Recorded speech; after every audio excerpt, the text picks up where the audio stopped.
Previously on Five Nights at Freddy's Season 1. Charlie, Lamar, and John broke into Freddy's, fighting off the haunted animatronics with help from the night guard, Mike Schmidt. Confronted by her poor decisions, Charlie finally revealed that she was invited to Hurricane by an anonymous letter promising an answer to all her questions about her own history. Refusing to do anything rash, Marla continued theorizing about the missing children incident with her friends Jessica and Harriet. Meeting Lamar, Harriet revealed to him that the missing children were quietly reclassified as dead in 1987. Jay Dunn confronted Clay Burke about the lack of records between 1985 and 1991, discovering that the entire Hurricane police force quit at the same time, also in 1987. The ghostly blonde boy continued appearing to Charlie, giving her cryptic instructions involving Clay's niece, Abby.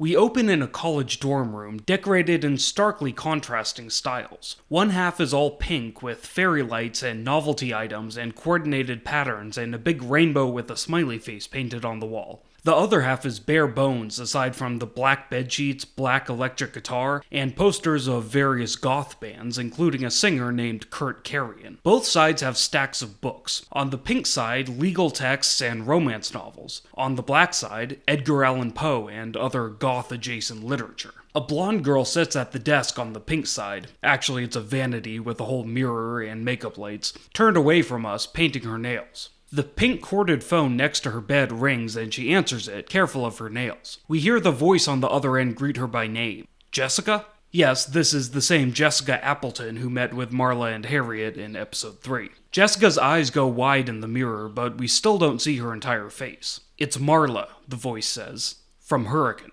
Jessica says hi, obviously caught off guard. Marla tells her that Charlie is coming to Hurricane in a week. Just then, the door opens and Jessica's roommate Millie walks in. She's not the most extreme goth in the world, but she has the pale skin and the bags under her eyes, plus a few spiky accessories. Her tights and long-sleeve undershirt are striped black and white. We see Jessica's face fully as she turns to look at Millie. She's 21, Hispanic, her hair bleached blonde, wearing extensive but tasteful makeup and big gold hoop earrings. Not caring that Jessica's on the phone, Millie throws herself into bed and lets out a sound of frustration. Jessica asks what's wrong, and Millie screams into her pillow. On the phone, Marla asks what was that, and Jessica says hold on. Millie lays on her back and stares at the ceiling. When Jessica doesn't say anything, Millie glances over expectantly. Is it Max? Jessica asks, prompting another groan from Millie. He doesn't understand me, Millie complains. He just doesn't understand me.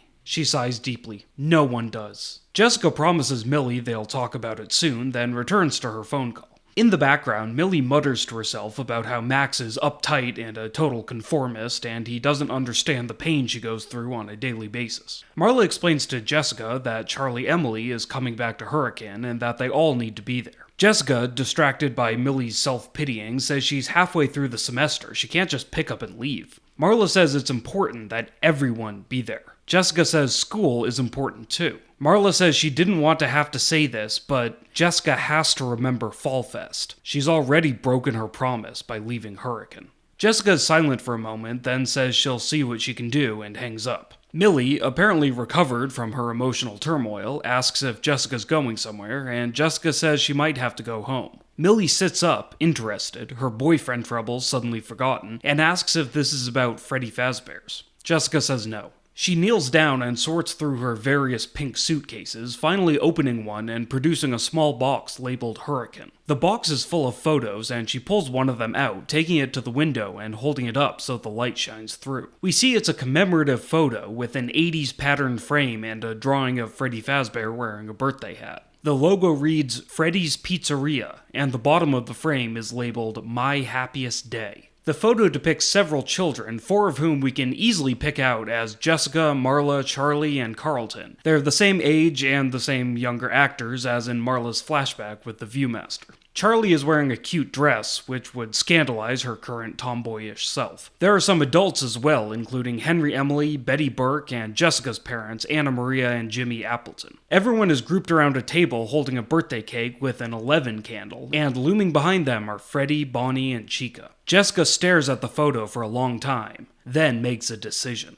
Roll opening titles. This time, the animation depicts 4 children watching the headliners perform, bobbing up and down like a dance. The Purple Man sprite enters frame right and walks across the screen, the children falling into place behind him and following him off camera like the Pied Piper. The title is Chapter 4, Camera Disabled, Audio Only. It's the morning of Day 3, the same day as Episode 3. Clay Burke sits down with Jen Emily at the latter's kitchen table. Jen has made them both tea. Clay remarks that he likes what she's done with the place. Jen says the decor before was awful, but at least Ella did something with it. If it was just Henry, the whole house would have been a workshop. Clay says he'd like to talk about Jen's niece. He's a little concerned about her being here. He thought the whole point of Jen not adopting her was to keep her away from Hurricane. He's not necessarily saying she's going to cause any trouble, but just her being here could easily stir up some stuff in town. And worse, she could get herself hurt. Jen stares at him for a moment, then stands up and walks to the sink where she starts scrubbing a pan. Over her shoulder, she asks if Betty will be holding her usual Christmas party this year. Clay says he thinks so. Jen mentions that she wasn't invited last year. Clay is confused and feels awkward. Jen reminds him that Clay was her first friend when she arrived in Hurricane. They used to see a lot of each other, and they were actual friends. She wasn't just like a friend of his wife's. Clay isn't sure what she's getting at.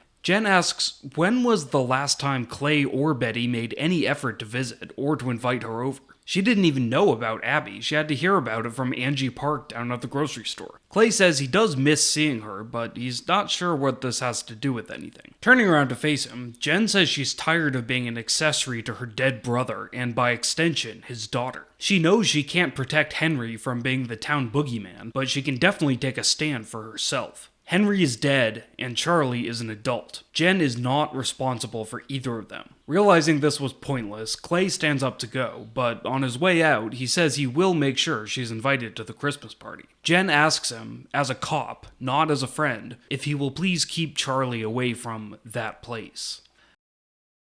Jessica stands outside the Hurricane bus stop, looking fashionable as ever, with a pink rolling suitcase. John's car pulls up and Jessica gets in. A minute later, we see inside. Marla is driving, John isn't around. Marla is saying she's glad Jessica came, even if she's not happy to see her. Somberly, Jessica says she's not happy to see her. She's just not so happy about being home. She cuts off Marla before she can reply, saying she won't be taking any guilt trips. She's not going to apologize for breaking a promise they made when they were 10 for the sake of her future career. Marla promises she won't guilt trip her.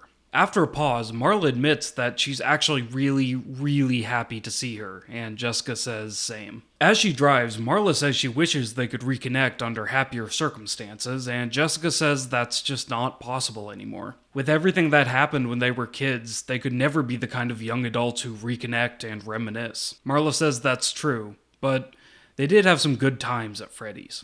Marla stops on the side of the road across from Jessica's parents' house, where another car is pulling into the driveway. They watch Otto Sims get out and head for the house. Jessica is surprised to see him there, and Marla realizes she doesn't know. Jessica is horrified, and Marla says pretty much everyone knows about Mr. Sims and Jessica's mom. Marla doesn't know if Jessica's dad knows, but she still sees him and Otto hanging out. Jessica is borderline nauseated and tells Marla to take her anywhere else. As they drive away, Marla tells Jessica that her mom is actually at Marla's house right now taking care of Dottie, so if Mr. Sims is hoping to meet up with her, he's going to have a rude awakening.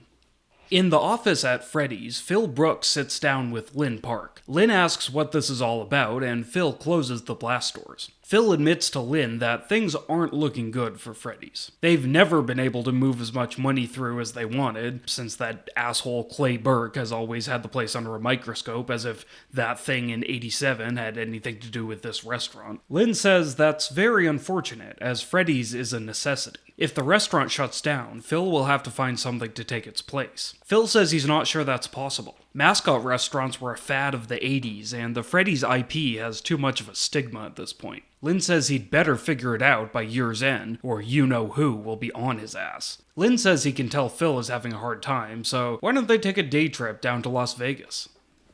Marla and Jessica enter Sparky's. All the usual suspects are there, and as they enter, a lumberjack-looking guy the same age as the girls calls to Jessica. She smiles and waves at him, but doesn't make any effort to talk to anyone. She and Marla sit at the bar, where Norma greets them, pleasantly surprised to see Jessica. They order coffee, and Jessica looks around, then squeals in delight. She runs over to a booth where Carlton is sitting alone with a huge breakfast in front of him. She all but jumps into the booth to squeeze him, and he nearly chokes to death. Everyone in the diner glances at them. Carlton manages to push Jessica off, and she sits down across the table, Marla sidling up and sliding in beside her. Jessica notes that Carlton is drinking orange juice and asks where his coffee is. Carlton doesn't answer, so Jessica waves a hand to Norma and cheerily calls for coffee for the table. Jessica asks Carlton how he's been and what he's been up to. Carlton says he's fine, he's been delivering pizzas, which has seriously impacted his sleep schedule. Jessica asks about his parents, and Carlton says his mom still talks to him like a therapist instead of a mom, and his dad is now the chief of police. He actually ran for mayor a couple years ago, Carlton says. Of course he lost. Hurricane would never accept as drastic a change as a new mayor. Jessica asks if they've seen You-Know-Who yet, and Marla says yes, actually. They met here earlier, and You-Know-Who asked Marla to break into You-Know-Where with her. Marla pointedly asks Carlton if Charlie has approached him privately. Carlton says he doesn't want to get involved in their head games. If he was Jessica, he probably wouldn't have bothered to come back. Marla reminds them that they made a promise at Fall Fest. Carlton says Charlie won't hear about that at the memorial. Jessica asks if Charlie is here for the memorial, and Marla says no, she's here to blindly poke holes in all the research Marla has done and all the evidence she's built up. Charlie's going to omit all the facts she dislikes and refuse to believe the truth that her father was behind the missing children incident. Anne comes by with the tray of coffee and mugs, plus Carlton's check. Carlton notices some handwriting on the bill, but the girls don't see. Marla says the investigation isn't just her either. She's been working with Jessica's cousin Harriet, though Harriet hasn't let her meet her grandfather yet. Jessica asks, can't Carlton get her all the info she needs? And Marla reminds her that Clay is a cop in Hurricane, not in the town she's been looking into. And anyways, Carlton says, he's not interested. Marla says they made a promise to watch out for Charlie. Carlton says, yeah, that doesn't mean preventing her from finding out the truth on her own. Marla says if she finds out about Sammy, she finds out about Fall Fest. Carlton says he's not going to steal from his dad. Marla looks annoyed for a moment, then says she's going to the bathroom and leaves. Pouring huge amounts of sugar into her coffee, Jessica says she's impressed that Carlton stood up to Marla. He was always scared of her when they were kids. Carlton says he knows he'll probably end up being a cop someday, and he needs to be able to stand up for himself. Plus, he hasn't forgiven her for that thing about him smelling like feet. Carlton asks if she's met Donnie yet, and Jessica doesn't know who that is. Carlton reminds her about the fake goth kid they knew in high school, who's now the assistant manager of Freddy's. And he tells Jessica that Charlie's friend promised Donnie a date with Jessica in exchange for a peek at the animatronics. Jessica is affronted, but kind of amused. She asks if Marla knows she's the key to getting into Freddy's, and Carlton says he doesn't think so. In the town hall, Maggie Myers is shown into the mayor's office. Mayor Monahan is a serious man in his 50s. Maggie introduces herself and tells the mayor she needs him to come down hard on Chief Burke. Her ex-husband has been missing for days, and Clay isn't doing his job to find him. Monahan tells Maggie that's strange, he hasn't heard about anyone missing. That would be pretty unusual in Hurricane. Maggie gives him a look, knowing he's trying to cover. Maggie says she filed Ralph as a missing person, but she thinks Clay might have covered it up. Monahan asks why he would do that, and Maggie says because Ralph disappeared at Freddy Fazbear's. The mayor looks uncomfortable and tries to talk over Maggie, but Maggie snaps that she's done living in silence. It's time for everyone in Hurricane to wake up and remember what happened there. Monahan gestures to his assistant, who ushers Maggie out of the room, still protesting. In Las Vegas, Lynn and Phil sit in a faux lavish-looking living room. Phil looks uncomfortable, but Lynn looks right at home. A woman in lingerie and a robe comes in. Her name is Roxy. She's 57, but in great shape, naturally silver hair with a stripe of green. She's the owner of this establishment, which we're not actually going to say is a brothel because we're erring on the side of PG-13 in this show. And since this is America, blood and guts are permitted as long as there's no nudity or F-words. Roxy greets Lynn by name, then takes him into another room by hand. Phil sits there alone. Surprisingly, Roxy and Lynn have actually gone into an office where they sit down across an expensive desk from each other. Roxy lights a cigarette with green-nailed fingers and asks Lynn who his friend is. Lynn says he's the manager of Freddy's. Kind of an idiot, but he's been passable. Roxy asks if he's loyal to the Kings or to you-know-who. What? Lynn says. Billy Afton? He's long dead. Probably killed himself after that thing in '87. No, he may have been a cold bastard, but he wasn't built for this kind of work. Roxy asks what brings Lynn to Las Vegas. Surely he's not just here to visit her. Lynn tells her that Phil says Freddy's will have to close by year's end. They'll need to find a business to take its place. Preferably not a restaurant, and definitely nothing with those creepy-ass animatronics. Hey, Roxy says, ashing her cigarette. Careful how you talk about the family business. Marla and Jessica are leaving the grocery store, Jessica carrying her boombox, both of them carrying groceries. They pass a local in the parking lot, and Jessica greets him excitedly, starting a conversation before Marla pulls her to the car. A minute later, they arrive at the Hurricane Library. Jessica says they can probably go home, Otto must have left by now, but Marla says they have a job here. They go inside and meet the librarian Harriet Shelley, Jessica's cousin. Harriet and Marla take Jessica into the back room, where they show her a binder of documents. Marla explains that when her dad disappeared, she found these documents hidden in a fake book in her house. They're public records and microfilm pertaining to Fazbear Entertainment, the same documents that disappeared from this library in 1988. Yesterday, Marla saw her father break into her house to look for the documents. Jessica and Harriet are surprised to hear that Vincent Alderman is back in town. Marla takes this as evidence that things are heating up at Freddy's, since last time she checked, her dad was still involved with Fazbear Entertainment, to the extent that it even still existed. Jessica is surprised to remember that Vincent Alderman was a Fazbear board member. How did he not quit after his son disappeared? Marla reluctantly tells Jessica that her father isn't the only one making this mistake. Jessica's aunt, Hannah, is having an affair with Phil Brooks, the manager at Freddy's. Marla doesn't know anything about Phil, except that he's been with Freddy's for years. She can't say why Hannah would be with someone who helped cover up Fritz's death, but that's the truth. Jessica asks if there's anyone in her family who isn't having an affair, and Harriet says her own parents, Jessica's aunt and uncle, aren't. Jessica says, yeah, that's because they never leave their house. Marla says rumor has it Freddy's will be closing this year, and she knows it's not a coincidence that Charlie came now, or that Cece Afton's memorial is about to happen. She thinks the current Freddy's location has to be some kind of front, since no one ever seems to go there, but regardless of their criminal activity, Marla believes they collaborated with the police to cover up the discovery of the MCI kids' bodies. And yes, she says, her father is one of her suspects. She has to be objective about her own father, because she knows that the kidnapper was Henry Emily, but that Charlie will never admit it. Jessica is surprised at this charge, but Harriet agrees that all the evidence points to Henry.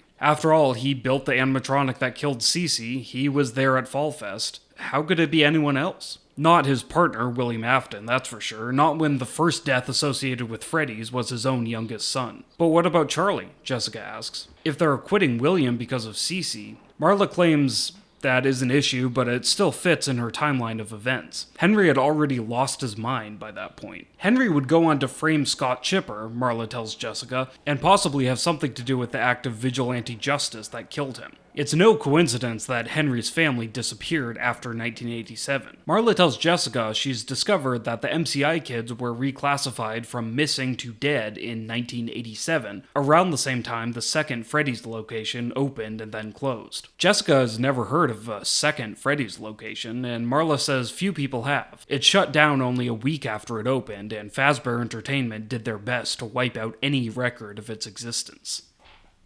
Lynn and Phil get back to Freddy's, where they find Clay waiting for them. Clay says he didn't know Lynn was still involved with Freddy's, and Lynn says he's just hanging out. Clay's brother-in-law is a lot more fun than he lets on. Clay looks grim and tells Phil to take a drive with him. They go to a grungy strip mall restaurant called Jeff's Pizza, where Phil has a slice of pineapple and Clay has a coffee. Phil is surprised they have coffee at a pizza place. Clay says maybe he could take a page out of their book for Freddy's. While he's eating, Phil says he once saw the owner kill a cockroach with his spatula, then wipe it off and keep using it. But man, there's something special in this pizza. Clay says the place is so dirty and poorly managed he'd almost think it was a front for the mafia, but surely a pizzeria would never be involved with organized crime. Phil looks uncomfortable. Clay says, look, he knows Phil has done some dirty work for Freddy's, first for William Afton and now for Jacob Murray. He's not here to interrogate him about the missing kids. He just needs to know how easy it would be for an outside party to find out anything about anything. Phil says it's all in the rumor mill. Clay says he knows what he's talking about. Clay knows Phil was a big part of why no one ever found out about what happened in '87, why the second Freddy's location closed so quickly. Phil is a glorified enforcer for the mafia that is Fazbear Entertainment, and Clay has failed to look into his crimes for the sake of Betty and the kids. But now, he just needs some honesty. When Phil hesitates, Clay tells him he knows about Fritz Smith, and all it would take is one phone call to his federal friends to get a RICO case started against Freddy's. Phil gives in and says it would be virtually impossible for an outsider to find out any of Freddy's dirty secrets, unless someone from Burke tells them, which is never going to happen. Clay says, what about public records or newspapers? Phil says William Afton had him steal all the Freddy's adjacent documents from the town hall and library years ago. Phil says that an outsider very recently started poking around about Charlie Emily, but she found nothing. Clay asks who, and Phil asks if he's being subpoenaed. Clay decides not to open this can of worms right now and says that's all he needed. Phil asks if Clay plans on arresting Charlie for breaking into Freddy's, and Clay says he'll think about it. Not for Phil's sake, but to keep her out of trouble until after the memorial. Phil considers this, then goes back to his pizza. It's gotta be the sauce, he says. We should see about getting the recipe. They're interrupted by a shouting match in the kitchen. The owner, Sergio Altieri, is yelling at his brother-in-law Dare, the construction worker with the dyed hair and beard. He's telling him to stay away from someone named Greg. Clay speaks up, ordering Sergio to keep it down, and Sergio asks if he has a warrant. Clay says he'll take off the badge and fight him man-to-man. Dare says, thanks Clay, but he's got this. Clay tells Sergio to take it easy on Dare. Sometimes uncles can be better fathers than fathers. He doesn't look at Phil when he says this, but Phil gets the idea. In the library, Jessica tells Harriet that Fritz was her cousin too, the same scene we saw in episode 3. Harriet is contemplative and finally says that she remembers when the MCI first happened, people started spreading rumors. First everyone was gossiping about who kidnapped the kids, but after they realized the kids wouldn't be found, they started saying some crazier things. Marla says, please, let's not start. Jessica says no, let her talk. Harriet says she almost let herself believe for a while. She actually went to the second Freddy's when it first opened, hoping to see the animatronics, but they had been replaced by newer models. She poked around and found the original animatronics in a storage room. They had been broken into pieces, their parts reused for the newer versions. That was when she stopped believing the rumors, because she couldn't let herself believe that her little cousin Fritz was trapped in storage, unable to move, a fate worse than death. And then everyone else stopped believing it too. Or at least they stopped talking about it. Marla says this isn't getting them anywhere, but Harriet continues, saying it took her years to realize her mistake. She can't just stop believing in something just because it's inconvenient. If Fritz and the other kids are really trapped in those machines, then pretending it's not possible isn't going to help them. Now that Freddy's has brought the original animatronics out of retirement, they have a chance to free the souls again. But if Freddy's closes this year, Fritz will be locked away in purgatory forever. Marla asks if Harriet has believed the animatronics were possessed this whole time. Harriet says it changes nothing about the evil at Freddy's. She knows Marla mocks people who believe in a better place after death, but they're working towards the same thing. Harriet wants to free the kids' literal souls from being bound to this world, and Marla wants to free their memories from uncertainty. And what really is a soul if not a memory? Harriet finally understands that whatever difference in motivation exists between she and Marla, they're both running out of time. Harriet says, fine, Marla can visit her grandfather. In the bay of his garage, John is sweeping up while talking on a cordless phone. The person on the other end is doing most of the talking, John just saying, yeah, and yep. John puts the broom away and starts organizing the surface of his stand-up toolbox. It's fine, he tells the person on the other end. I'm on borrowed time anyways. A pause, then, I'm not feeling sorry for myself, I'm just saying. I've always known I don't deserve it. A pause. Yeah, easy for you to say. Another pause. Am I scared of dying? I mean, yeah. It looked like it really hurt when you did it. A while later, after sundown, Marla, Jessica, and Harriet step out of the library. Harriet unlocks her car, and Marla tells her they'll be by after noon tomorrow. Harriet looks uneasy and says Marla should just be prepared to not get any answers, and probably to end up with even more questions. Harriet leaves, and Marla leads Jessica to John's car. Jessica casually asks if Charlie is staying with Jen, and Marla suspiciously says yes. They get in the car and drive away, and after a moment, Marla tells Jessica not to get any funny ideas. Charlie's a loose cannon, and if she finds out Marla knows her father was behind the MCI, she's gonna try to stonewall her investigation until she can rewrite the past. Jessica says, speaking of rewriting the past, Marla says she hasn't told Charlie what she knows, and she never will. Jessica says maybe she should meet her halfway, and Marla says no. Charlie's been talking about breaking into Freddy's, remember? She's going to get herself thrown in jail, and then who knows if any secrets in town will stay hidden. Jessica says she thought Marla wanted to expose the town's secrets, and Marla says no, she doesn't care what anyone in town thinks or does. They've purposely kept their heads in the sand for years. As long as Marla can prove that Henry Emily murdered those kids and that the cops covered it up, everyone else can go to hell. Jessica thinks for a minute, then says, if Marla really thinks Charlie could ruin everything, then maybe she should make sure she doesn't get any further. Marla says, yeah. Carlton pulls up and parks on the road a mile out of town, in the desert under the evening sky, a stack of pizzas on his passenger seat. Jay and Anne are already there, leaning on their own car, Delilah sitting silently in the passenger seat. Carlton asks what this is all about, and Jay says they have to ask him some questions. Carlton asks if they're going to kill him. Jay says no, not unless he's allergic to being asked questions. Carlton asks why they couldn't meet somewhere inside, preferably somewhere with food. Jay and Anne look at each other, not quite sure, and finally agree that this is a better spot for a secret meeting. Carlton points out that anyone in town with a pair of binoculars could see everything they're doing. Jay says they need to know about Carlton's dad, and Carlton asks what's in it for him. Anne pulls out several slices of day-old pie from the diner, which seems to convince Carlton. Starting in on the pie, he asks if this is about Freddy's. When Jay is surprised, Carlton says he knows that everything in Hurricane begins and ends with that stupid teddy bear. Jay asks if Clay has ever talked about anything that happened in 1987. Carlton says that was only 6 years ago, shouldn't Jay remember? Jay says he thinks it's some kind of conspiracy since 7 years were missing from the otherwise extensive files. Carlton reminds them that Freddy's closed in 1985 and there was a second Freddy's in a different town, but it was only open for a few days,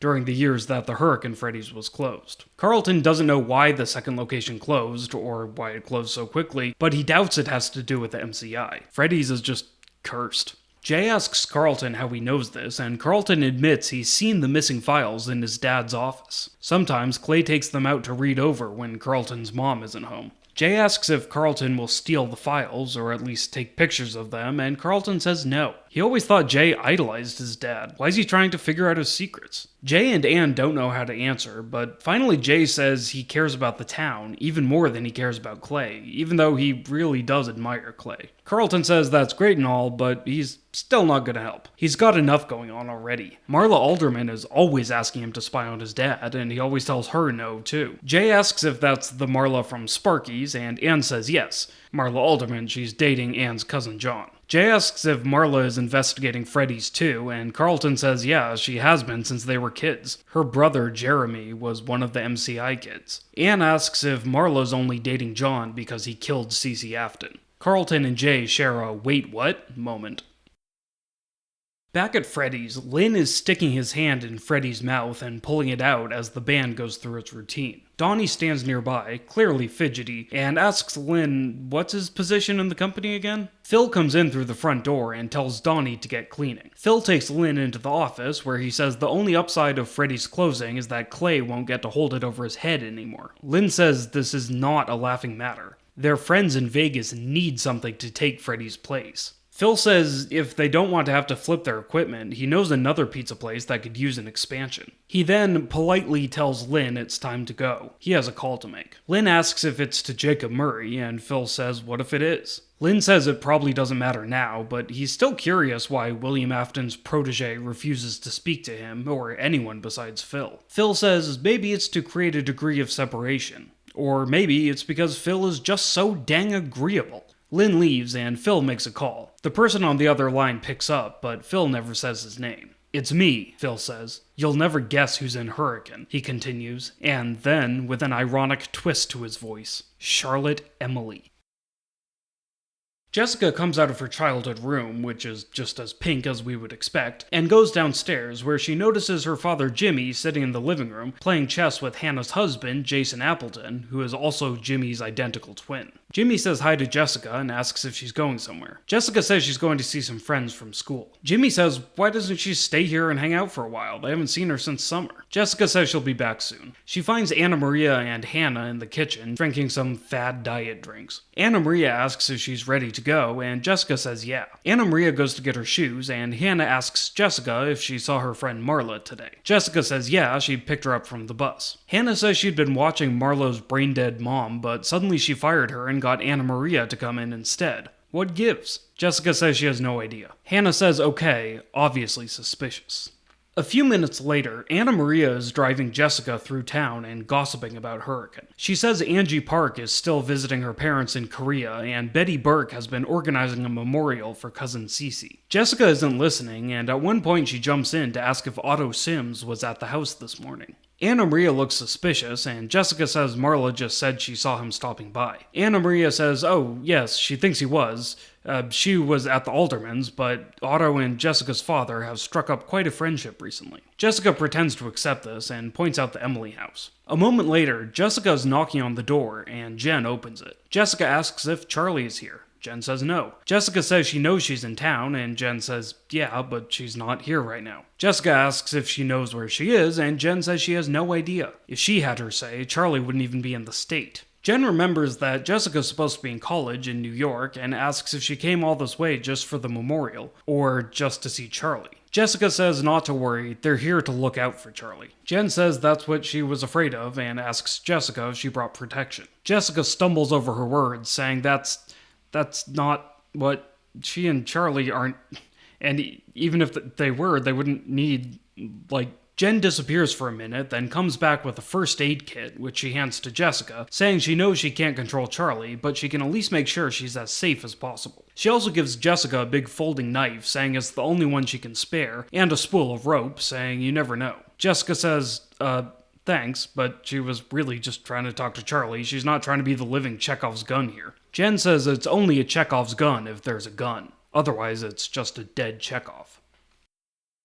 Clay comes home to a dark house. He calls for Carlton, but there's no response. He checks his answering machine, fast-forwarding past a couple telemarketers and landing on a message from Marla, who says she thinks Charlie is planning on breaking into Freddy's tonight. Clay rushes out of the house, passing Carlton on his way in. Carlton is holding a pizza, apparently delivering it to himself. Carlton asks where he's going, and Clay says they'll talk about it later. Carlton asks if it's about Charlie, stopping Clay in his tracks. Clay asks if he knows what she's doing, and Carlton says no. He's been trying to avoid the drama. Clay says if he knows anything, he'd better tell him. Carlton looks away and finally mutters that Jay Dunn has been asking around about Freddy's. Clay looks pissed, but says he'll deal with that later. Carlton tries to stop him, asking if maybe they should just let Charlie do her thing, but Clay silences him with a look and drives off. Carlton stands alone in the driveway, looking impotent and frustrated.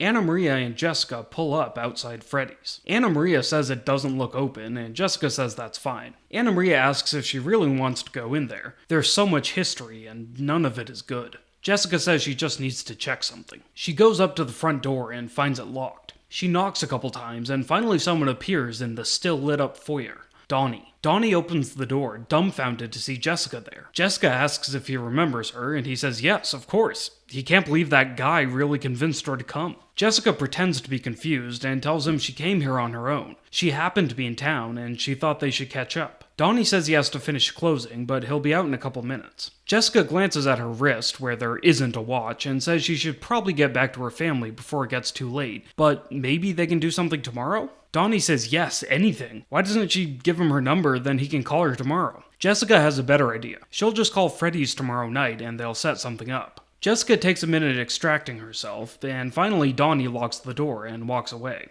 Jessica is returning to her mother's car when she notices a police cruiser pulling into the lot and around the back. She gestures for her mother to hold on for a minute, then walks around the building and approaches the cruiser, now half hidden in the shadows of the trees at the back of the lot. Clay Burke rolls down the window, and Jessica greets him cheerily. Clay asks if Charlie Emily is in there, and Jessica says no, pretending to be confused. Is Charlie Emily supposed to be in there? Clay says, look, this really isn't the week to be goofing around, so what is she doing here? Jessica says she was setting up a date with the assistant manager. Clay can go ask him if he wants. Clay says he'd rather avoid talking to that sad sack if possible, and if he was her, he'd avoid drudging up any bad memories by hanging around Freddy's. Jessica says, alright, well, she just came over to say hi. She'll be leaving now.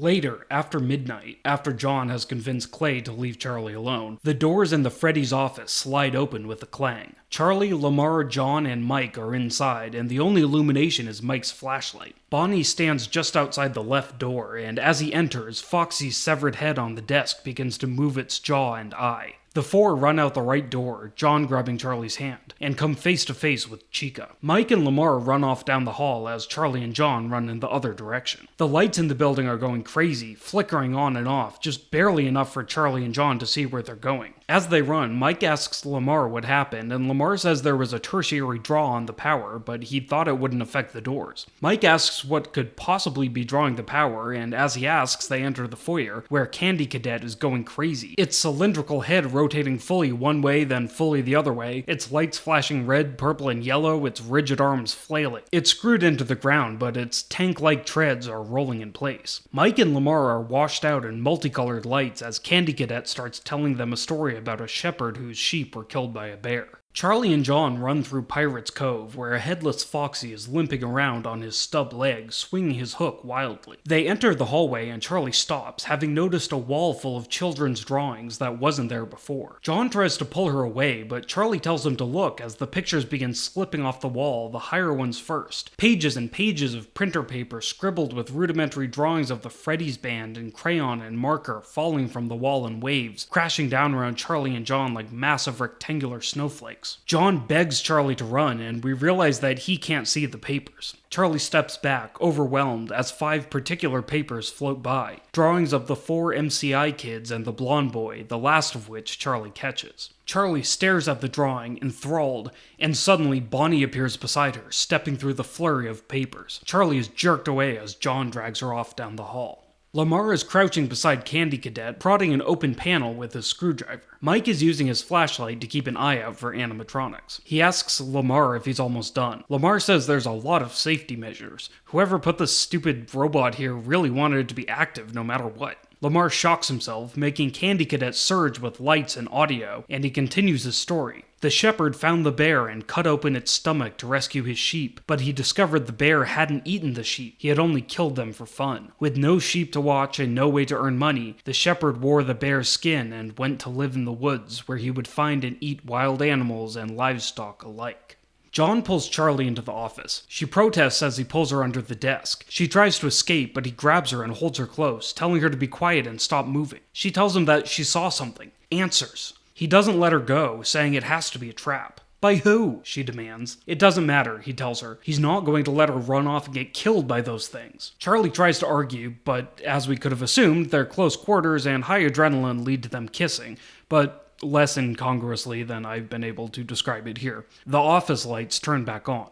In the foyer, Mike can see Chica approaching down the hall, and he tries to hurry Lamar. Lamar is still futzing with Candy Cadet, who's still going crazy and is now reciting a tweaked version of the parable of the 99 sheep. Chica is approaching, faster and faster, and Lamar is insisting he's almost done. The tension will be familiar to those who have just barely outrun a video game enemy to get to a safe spot, but as Chica is bearing down on them and Mike regretfully raises his cattle prod, Candy Cadet shuts off and Lamar jumps to his feet, leading Mike out the other door. Under the office desk, Charlie and John are still making out, but Charlie pulls away when something pokes her in the butt. She pulls out a small toy forgotten under the desk, a little round clown person in a propeller hat. She tosses it out into the office, realizing her mistake too late, and as she watches it roll away, it disappears between 2 furry yellow feet. Charlie jerks up and hits her head on the desk, then crawls out and stands up, John hissing for her to come back. Charlie clocks the animatronic standing before her, though John doesn't seem to see it. It's a tall, dirty yellow rabbit from the same time and place as Golden Freddy. It stands in the office, looming over her, twitching organically. The rabbit has a purple bow tie, but no other accessories. Its head is cocked to one side. John stands up, clearly concerned about Charlie, and Charlie asks the yellow rabbit who he is, semi-panicked. In response, the yellow rabbit's jaw falls open, revealing a set of dirty human teeth and gums. A purple light appears on the rabbit from seemingly nowhere, staining its yellow fur purplish. It now resembles an 8-foot-tall, bloodthirsty Theodore.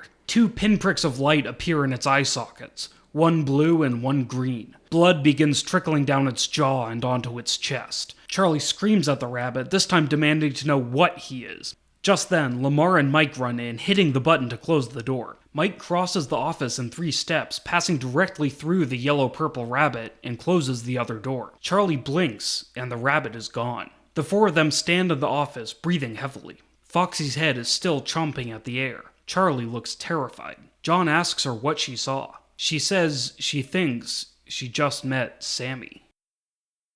Mid-credit scene.